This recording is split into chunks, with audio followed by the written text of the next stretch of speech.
the command. We dey see them, we know they blind, oh. We must fight for our right, oh. Anyhow, man must die.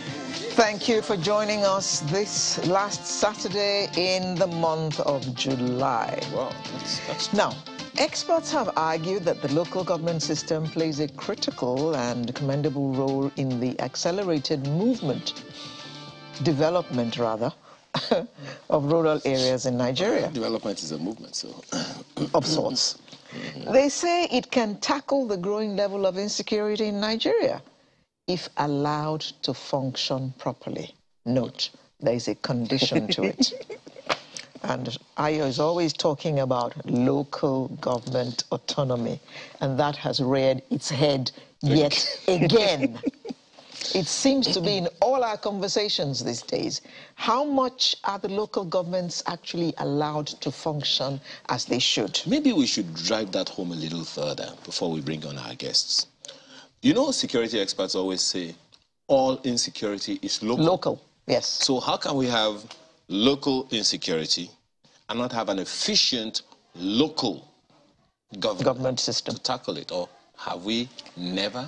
Well, these are questions we're going to have to ask our panel this morning, and the panel is made up of Mr. Farouk Adejo Audu, who is former chairman, Ilamaboro local government area of Kogi State. He joins us from our studio in Abuja. Good morning, sir. Good morning. Thank you for joining us. Hello. And joining us virtually as well, we have the National Vice Chairman, Northeast Zone Nigeria Union of Local Government Employees, NOLGE, Mr. Emmanuel Fashe. Good morning. Could you unmute yourself, please?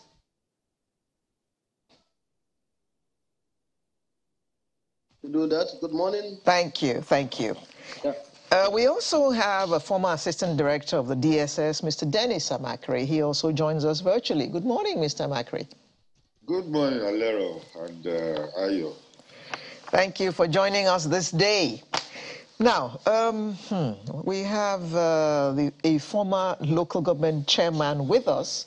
So I'd like to begin with you, sir, Mr. Adejo Audu.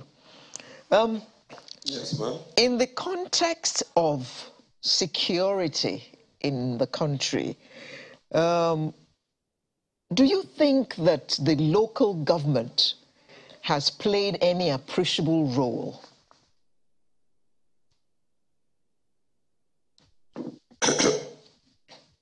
Good morning, viewers. Thanks for inviting me. Well, if you know the history of for instance, the Nigerian police, it started in 1820 as constabulary and all that. Most of the police then were owned by the local governments. The police as it is now, it was after the amalgamation, I think in 1930, that you now have a national police force.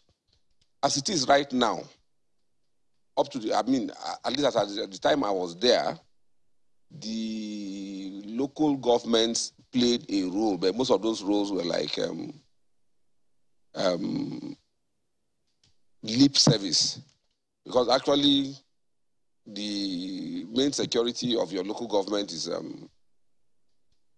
determined by the state and the federal government. But as it is, like you said, the local government is the last line and the first line of defense when it comes to security. Well, maybe I should ask you a quick follow-up on that one, Mr. Adejo Audu.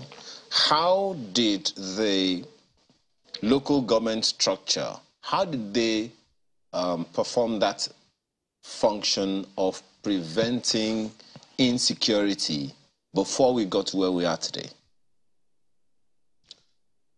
Okay, well, like you know, the local government chairman, just like the governor and the president, is the chief security officer of the local government. And in theory, the entire security of the local government is supposed to be controlled by the chairman. So the DPO, possibly the DSS representative in the local government, and the other security people are supposed to be under you. Monthly we hold security meetings to determine the security issues and challenges that are on ground and look for how to attend to them. But the reality of the matter is that the local government chairman, except he decides to overexert himself, has little or no control. Most of the time you are running around calling the DPO, maybe you get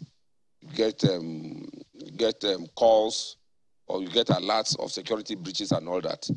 A lot of times you are the one calling the DPO instead of the DPO or the DSS briefing you. And part of the problem is actually, I think a lot of the problem comes from the fact that the police, the DSS are thoroughly understaffed in most local governments, except maybe very urban local governments. I headed a rural local government. The entire police force of the local government was less than 50. And the DSS, I think they had one main person, and I think there was a supporting staff, 2 people in the local government. Civil defense, possibly less than 5, and all that. So now when you have those issues and you have problems of security, most of the time you have to start running to the state headquarters. You have to start calling the commissioner of police and looking for help from outside your own local government.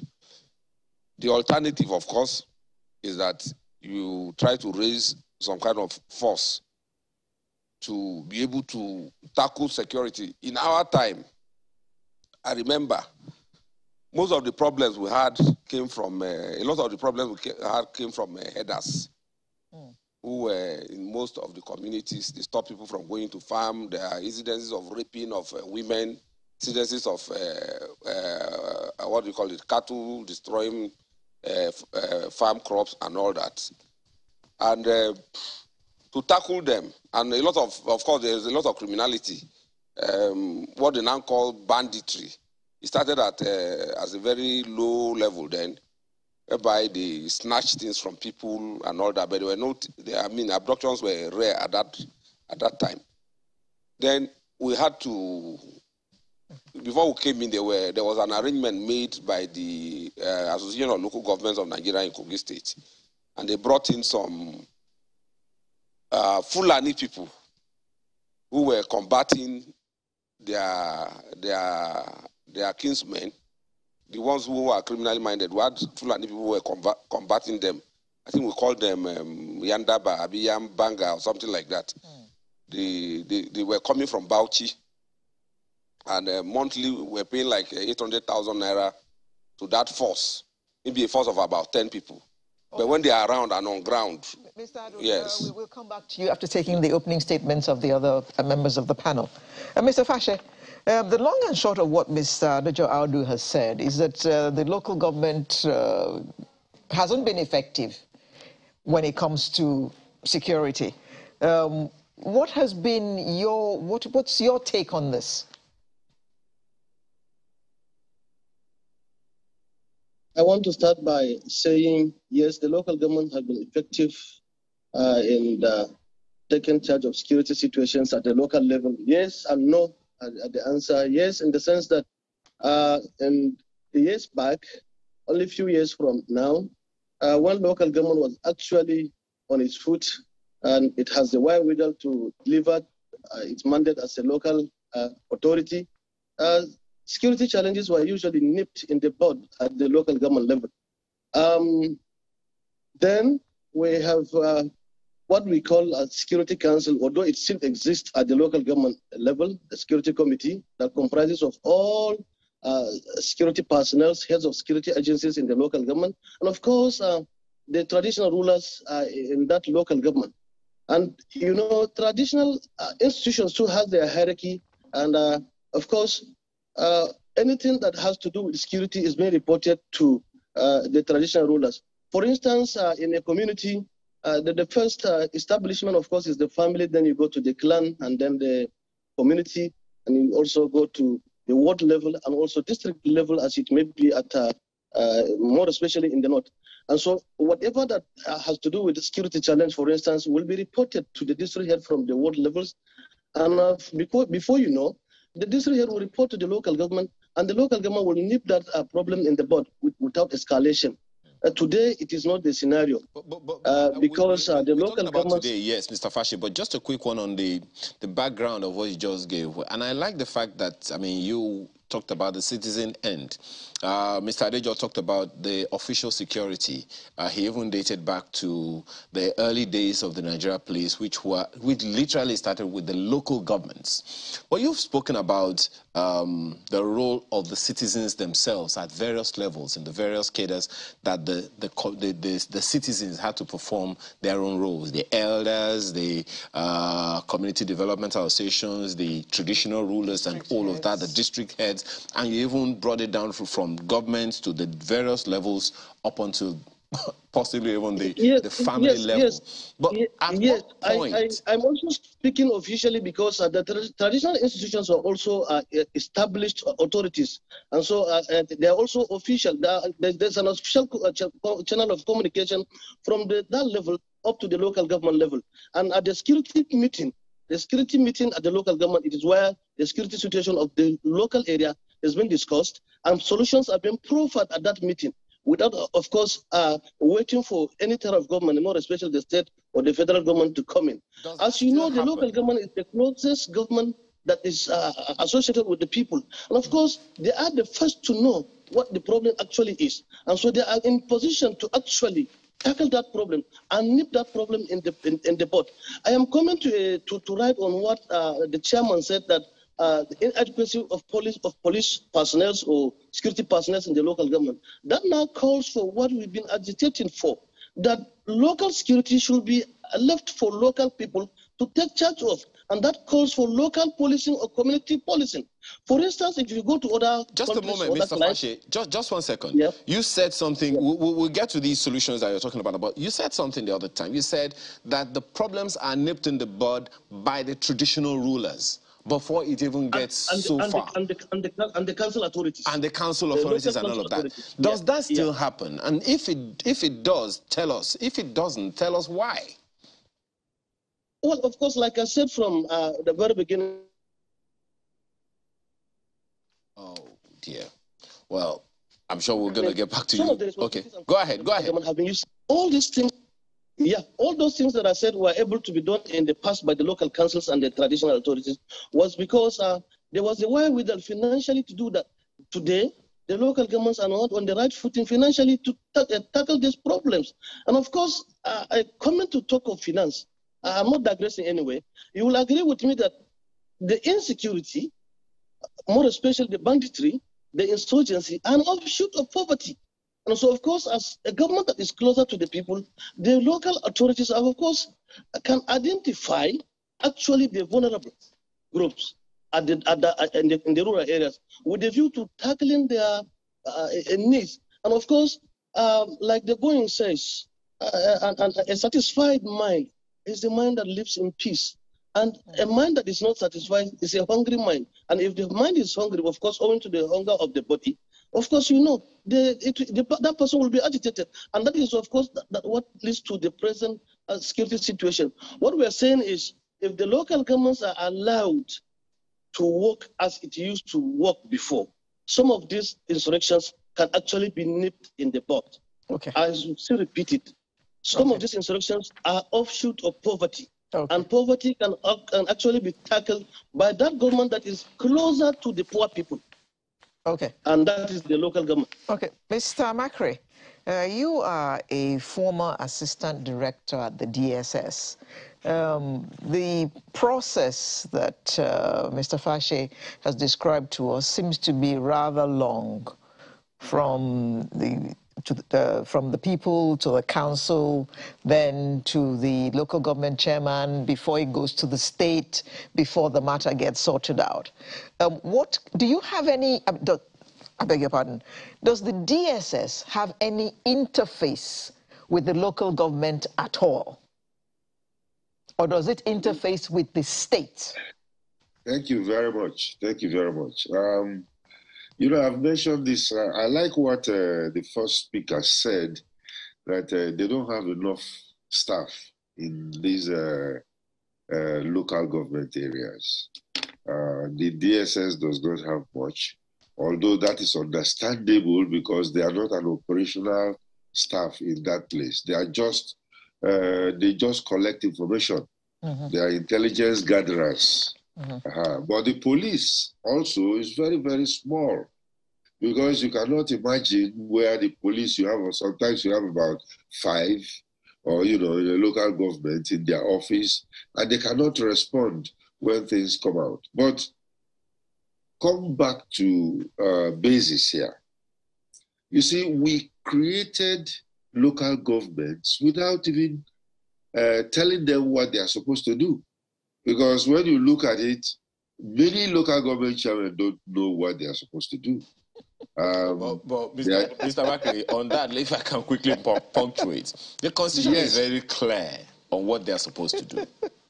What are they supposed to do? The Constitution is clear on what they are supposed to do. The functions of the local government, I know about 13 of them, are listed in the 4th schedule of the Constitution. So let me explain further. Let me explain further, because when you look at it, what did the Constitution say? The Constitution said that the primary responsibility of government, including local governments, absolutely, is the security of lives and property of the citizens.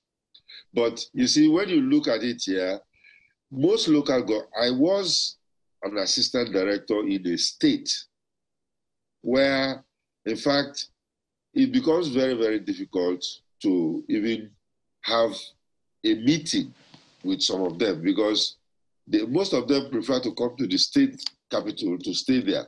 They are not in their local governments, So you find out that what I concluded was that they were not well briefed on what they are supposed to do. They are not well briefed. They are just the chairman of those local governments. And then, of course, they were not funded.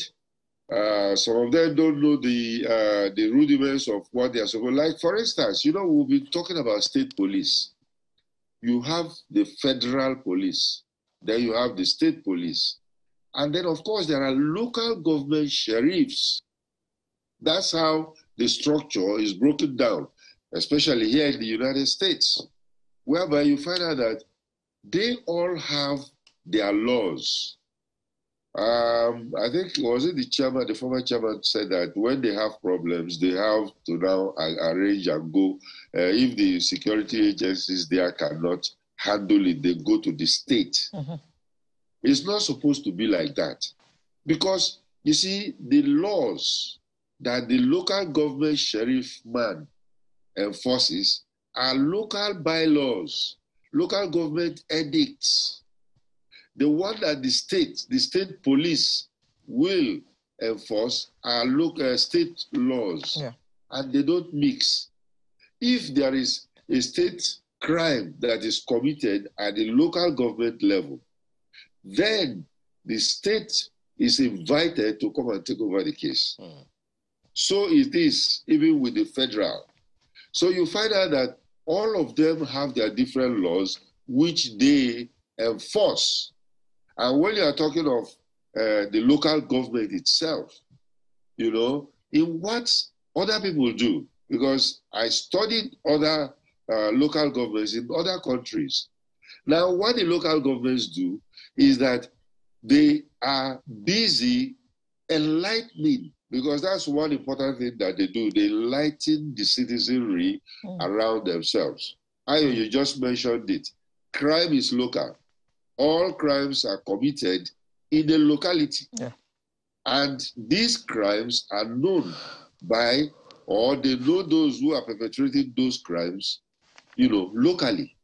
So when you have a state or a sheriff, a local government sheriff, he understands that, okay, these people are the major people that are doing this, and he might want to share that information with his state counterparts.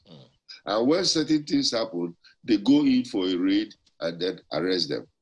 Would you say, Mr. Macri, yes, knowing what you know today about our security, what's the word you use, architecture, would you say that in the entire security apparatus or architecture that we have now, the local government is regarded in that architecture as the first line of defense?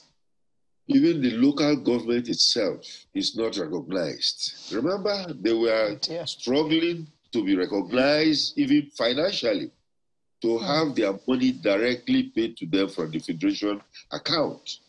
Because, in fact, you see, it's the governor's fault. Because what the governors are doing is that they think it's an appendage to themselves. So even the budget, or well, let me say the money they get from the federation account goes straight to the governor. Okay.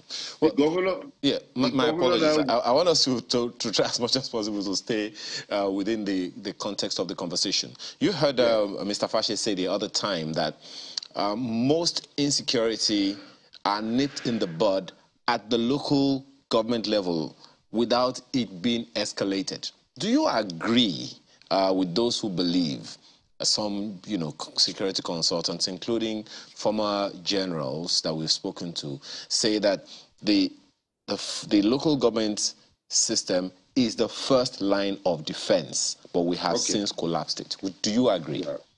Yes. Let me go down to the defense part of it, But I'm just mentioning the financial part because we'll get to that. We'll get to that. They will always talk about finance. Okay, yeah. Now, yes, the primary responsibility of, in fact, the chairman or the local government council itself is to educate the people, because they will educate them to know exactly what to look out for. And then what do they educate them about? They educate them about situational awareness, security awareness. So they know that these, if there are unnecessary movements, those are of security concern, they will know. And then they also serve as the first line of response. The first responders are the local government people. So you find out that, yes, if anything happens, it is the local government people that are the first line of defense, the first responders, and then, of course, they can now escalate it outside the local government to the state. So, yes, I agree that they are the first line of defense. Okay. Well, Mr. Adejo Audu, you've listened to all shades of conversations, and everyone seems to agree with you. And so, I like the fact that when you began the conversation, you started by talking about the origin of the policing system that we have in the country today, constabulary. And of course, you know that there have been attempts to bring back the constabularies into the various local governments.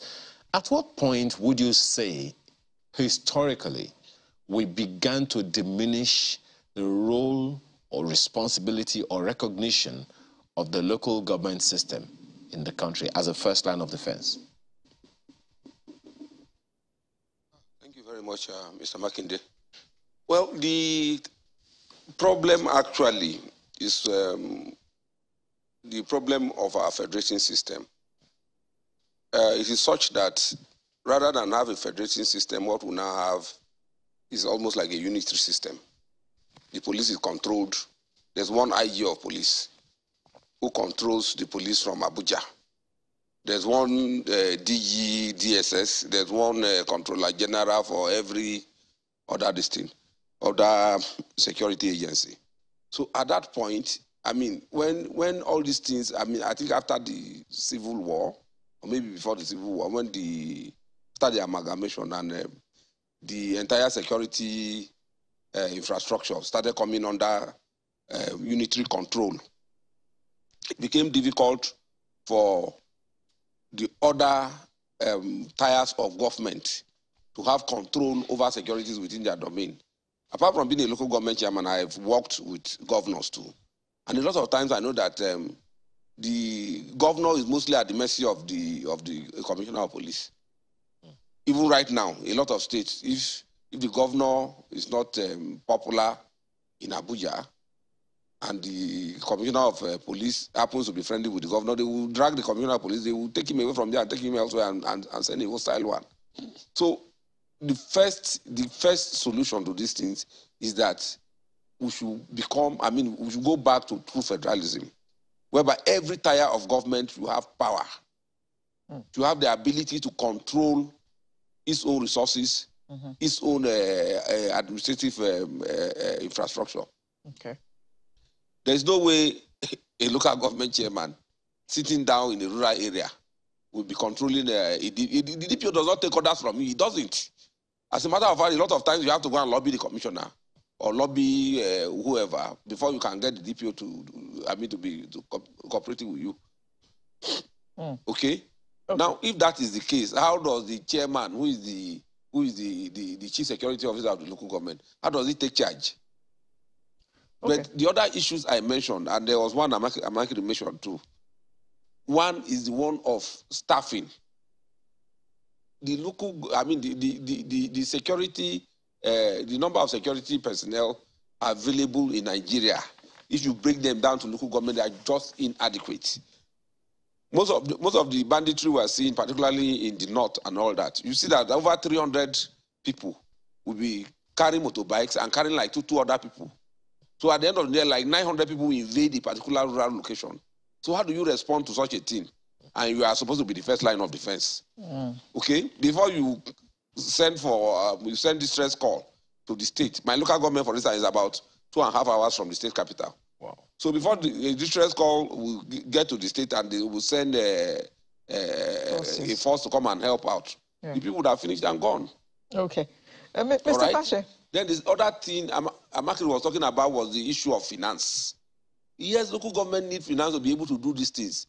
I was lucky that when we were in office, our governor gave us some measure of autonomy. The only deductions we suffered were the ones that are statutory. If not, our allocations came to us. But that doesn't happen in most local governments. Right now in Kogi State, I know that the local government chairmen there do not have control over their funds. Zero control over their funds. As a matter of fact, they will sign for loans, and those loans will not be received by the local government. These are facts that everybody knows. So how does the local government, in my local government, for instance, there's a particular location that almost twice or thrice a week, they abduct people on the road. The place is called Chechele, in a ward called Iga Ward, in my local government. Almost twice or thrice weekly, in a particular spot, they abduct people, and there's no solution. And I do understand that the local government cannot do anything about it. I mean, what would the local government do? When even if you cry to the state does not come, what do the local government do? So the issue number one is give the local government the resources to be able to tackle security. Then secondly, staff it. I think the governor of Kaduna State, El Rufai, made one suggestion that there should be at least 1,000 security personnel hired in each local government. That will bring the number to 774,000 security men across Nigeria. That will go a very long way. We are thoroughly under-policed. So you now end up with a situation whereby there's a very large ungoverned space. Your local government, you sit down in one corner of the local government, maybe the local government is very large. My local government, for instance, it will take you a full day to be able to go around the local government. So if something happens in one interior area, what do? You sit down, you hear the report. Before you even get to hear the report, possibly the damage would have been done. Okay. But if you have enough staff, if you have enough force on ground, a lot of these issues will be solved. Like Governor El Rufai suggested, 774,000 security men across Nigeria will make a very great difference. Okay. Mr. Fashe, do you agree with Mr. Adejo Audu that if power were devolved to the states, if we had a true federation, that this would help the cause of the local governments being what they're supposed to be as concerns security? Of course, I totally agree with him that if power is actually devolved, not only to the states now, but even to the local government councils, as it's supposed to be, yes, the security challenges can be tackled at that end. And don't also forget that what I said in the very beginning was not a protracted kind of advocating solutions to crimes or insecurity at the local government by way of reporting from one state to the other. What I said was that problems were actually nipped in the bud at each and every stage at the local government then when the local government was on its right footing. That was what I said. And again, that boils down to the issue of the community policing that we are advocating for, the local policing. like the director said, the man from the security angle said, of course, yes, crimes are committed locally. And you'll agree with me, it is most of the times local people commit these crimes in their locality. And the local people within that locality knows those that are committing those crimes. And it can actually be identified and then tackled at that level. But of course, they don't have the authority and the wherewithal to do so. Now, how do we provide solutions to it? Is of course by giving the local government its proper place of authority, giving the local governments the enabling environment constitutionally to operate at that level, so that at the end of the day, before even a problem gets to the state, it is supposed to be adjudged a problem that cannot be handled at that level. Like I also said from the very beginning, it also boils to the function of finance. Before, when local councils were funded directly from the joint account, things of this nature doesn't actually happen. And like I said, these crimes, insurrections, insurgencies, banditry are also some offshoots of poverty. Now, for instance, a state government may decide to say there's a welfare scheme in place. This welfare scheme can only work if locals are involved. And who are the locals? These are the people staying within that community that constitutes the local authority and that constitutes the local government. So what we are saying in essence is that if you want to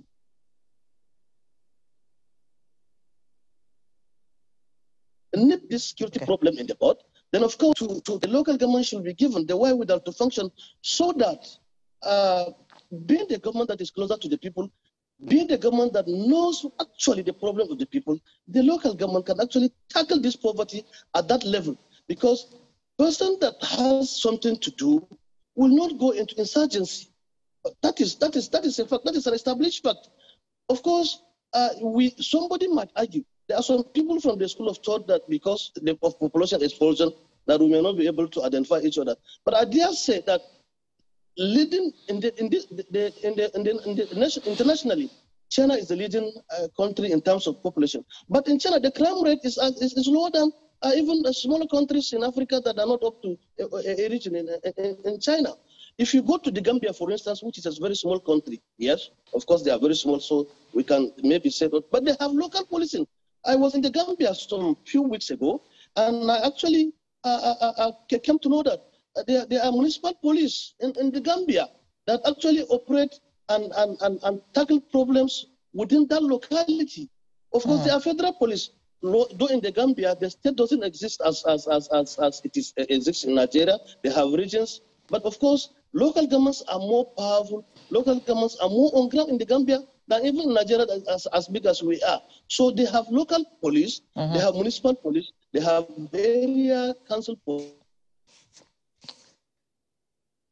Oh, we've lost Mr. Fashe again. Now, let me bring in Mr. Makri here.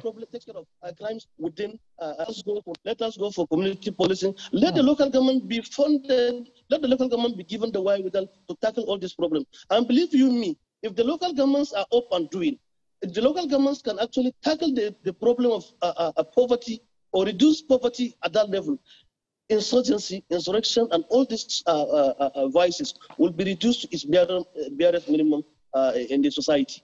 Okay. But Mr. Makri, to my mind, where all this is pointing is just one direction, and that is state police. What are your thoughts about that? Okay. Thank you very much for that particular question. You know, I have been a big advocate for state police. And then, of course, I am advocating a different kind of state police, because when I listen to other people, what they are saying is not exactly what state police is supposed to be. Because when you look at it, many governors, we want state police. I'm the chief security officer of my state, so I want state police. What he actually wants is his own police that he will use in hounding his opponents. You know, that is not the state police we are talking about. What we are talking about is, like I said, you don't have to use them, But there is a tendency in Nigeria for even the federal police to be misused. You know, you find them that they are being misused, and then of course, many politicians believe that when they are around or when they surround themselves with police, then they are now powerful. They don't believe that they have any power. You see a governor or a local government chairman will be crying out, especially governors, oh, the IG has withdrawn all my policemen and my security, so I don't have any security, you know.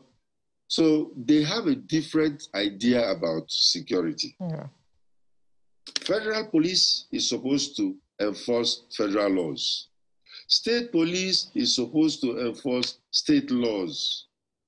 Local government, you know, the local government, they call them sheriffs over here. They are supposed to enforce local government edicts.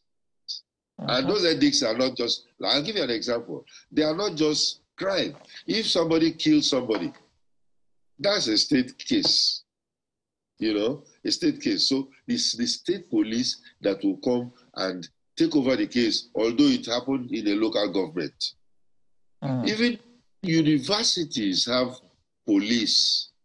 Estates have their own police to regulate whatever, you know, the access control into the university, or, you know, if somebody is doing certain things, or you find out that a group of students are smoking illegal drugs, and then, of course, they will call in the state police or the federal police, because there are also federal crimes, like the NDLA will be called in to a university or a local government to arrest, you know. So, Mr. Makri, which yes, docket would you put banditry and kidnapping, states or local governments? Banditry and kidnapping are, you know, let me see. They are actually state crimes. They are state crimes. You know, banditry. How then would the local government system be able to handle such level of insecurity, given the edict, as you said the other time? Because yes, by the time the local government chairman is responding to that by putting a call through to the state, the bandits or kidnappers have gone. No, the thing is this, what we call basic intelligence coverage. All local government chairmen are supposed to have what we call the basic intelligence coverage. That way, you don't have any ungoverned space in your local government, because you will know everywhere, everybody. You are supposed to know everybody. And then, of course, you know every inch of your local government. Now, when you know all this, then you go ahead and then your the local government, their council basic job is to gather information. And when they gather this information, they share it with the security agents. So you find out that it is not a matter of go and fight them. You have 300 bandits coming. You don't go and fight them. But when you have this information, you now transmit it. And that's another thing, like you were saying, this the first line of defense. To effect the first line of defense, they are also supposed to have a collaboration with the next local government to them. So you find out that if they're collaborating, at least all the local governments have other local governments that are surrounding them, but and they can collaborate. Yeah, but they will need some form of authority on their own to be able to do that. Let me speak to Mr. Adejo Audu as we wind down. Now we have just a few minutes left on the program. You began to talk about solutions the other time, and one of the issues that you have already raised is that of autonomy of the local government system, be it financial or administrative. Perhaps the understanding or the importance of the local government as a system on its own, or as a government on its own, that can nip these issues in the bud before they get worse, are unknown to the authorities, to the state governors or to the federal governments. What's your take on that? And how do we begin to reverse that trend to nip insecurity in the bud? Well, the truth of the matter is that if you want to go into details about how a local government can become autonomous, we may not have the time. But let me simply say that number one, a lot of states in Nigeria, the governors see the council chairman as their personal staff. That's what happens in a lot of states in Nigeria. Okay?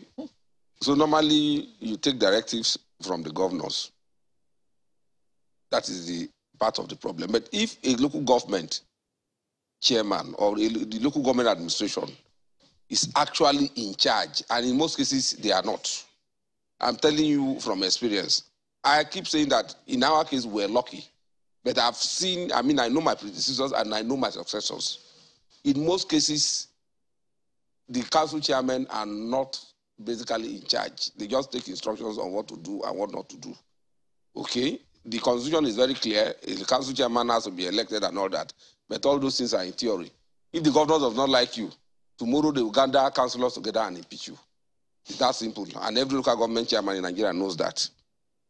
So, number one, the person who is in charge should actually be in charge, should be seen to be in charge. Then they can have power to control what happens within this locality.